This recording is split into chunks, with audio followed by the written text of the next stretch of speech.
Je pense que ce qui fait peur, c'est qu'il y a une partie de la population qui n'est plus manipulable. Et ça fait, je pense que ça fait peur à beaucoup de gens. Et ils étaient là, tranquilles, en train de faire leurs petites affaires. Ils se sont dit, ils sont endormis, c'est bon, on fait ce qu'on veut. Et en fait, non. En fait, vous faites pas ce que vous voulez.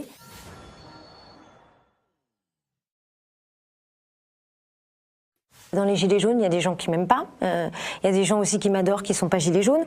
Donc je pense que s'il faut faire attention au côté réducteur du truc.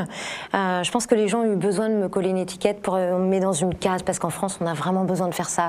Ça rassure. Bon, alors elle, c'est les gilets jaunes, lui, c'est les bandanas bleus, et ainsi de suite. Après, je suis très honorée, puisque moi, je me reconnais dans ce combat-là, puisque le combat des gilets jaunes, puisque ça fait plus de 2 ans, comme je disais tout à l'heure, qu'on parle de sortir de la léthargie.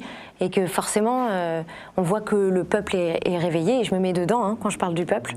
Et ben oui, forcément, du coup, on est fiers de plaire aux... Oui, c'est ce qu'on disait même dans la première vidéo là, qui a lancé le buzz sur l'avocate de Fillon. On se moquait des gens qui ou même je lui posais la question, vous n'avez pas peur qu'un jour les Français se sortent la tête du cul? Et là, elle rigolait en se moquant de moi. Et aujourd'hui que les gens se sortent la tête du cul, on ne peut pas ne pas être avec eux. Même il y a certaines choses, d'ailleurs je pense qu'on peut ouvrir un cabinet de voyance.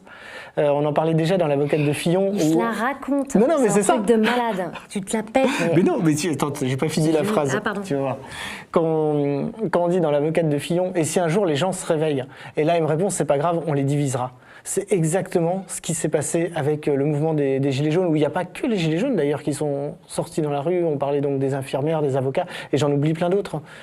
Juste se dire, en fait, sortir pour dire, écoutez, on est conscient de ce qui se passe, juste on se laisse plus marcher dessus. Oui. Et je pense que ce qui fait peur, c'est qu'il y a une partie de la population qui n'est plus manipulable. Et ça fait, je pense que ça fait peur à beaucoup de gens. Et ils étaient là, tranquilles, en train de faire leurs petites affaires, et ils se sont dit, ils sont endormis, c'est bon, on fait ce qu'on veut. Et en fait, non. En fait, vous faites pas ce que vous voulez. Et il y a un système là pour l'instant qui n'est pas égalitaire, qui n'est pas juste, et qui laisse des gens sur le trottoir. Et je pense que ces gens-là, ils sont là pour ça aussi dans la rue. C'est pour ça que nous, ça nous a fait du mal aussi que le mouvement soit en permanence insulté. Les Gilets jaunes se sont fait insulter d'homophobes, antisémites. Il y a eu tous les maux de la terre. Il y a un truc qui a réussi à être fait, c'est oui, la France est divisée en deux, ça c'est sûr. Mais je pense que ça fera pas rentrer les gens chez eux. C'est pas en les insultant, voilà, je trouve ça inadmissible. Surtout qu'il y a encore un article là, qui est sorti à l'heure à laquelle on parle, c'est comme quoi 26 milliardaires détiennent plus que la moitié de la population. Ils sont 26, on est des milliards. Il y a un moment juste, faut inverser la balance.